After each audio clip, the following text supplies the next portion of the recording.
ఇంకో పక్క ఇలాంటి పనులు చేసి ముందుకు పోయినప్పుడు ఇక్కడ మైనారిటీ సోదరులు కూడా ఒకటే చెప్తున్నాం, ఎవ్వరు కూడా అతను చెప్పే మాటలు నమ్మద్దండి. జగన్మోహన్ రెడ్డి చేసేది అవినాష్ రెడ్డి కాపాడుకోవడానికి పూర్తిగా మైనారిటీ హక్కులు కూడా అమ్ముకునే పరిస్థితికి వచ్చాడు. నేను అడుగుతున్న 5 సంవత్సరాలు ముస్లింలకు వచ్చిన ఏ బిల్లు అయినా అతను అపోజ్ చేశాడా? ఇప్పుడు మాట్లాడుతున్నాడు, కనీసం ఒక మాటన చెప్పగలిగాడా? నేను తెలుగుదేశం పార్టీ ఎన్డీఏ 1లో ఉన్నాం, 2లో ఉన్నాం. ఎప్పుడైనా మీకు అన్యాయం జరిగిందా?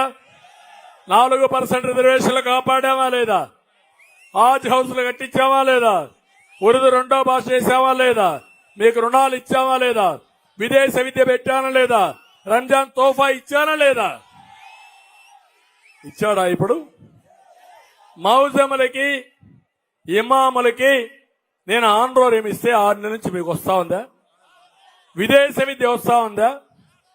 ఆడపిల్లలకు పెళ్లికి డబ్బులు ఇస్తే ఇస్తున్నాడా? కానీ మిమ్మల్ని చంపుతున్నాడు.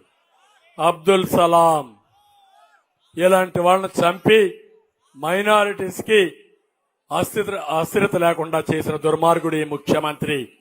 ఇక్కడే సామాజిక న్యాయం గురించి మాట్లాడుతున్నాడు జగన్మోహన్ రెడ్డి.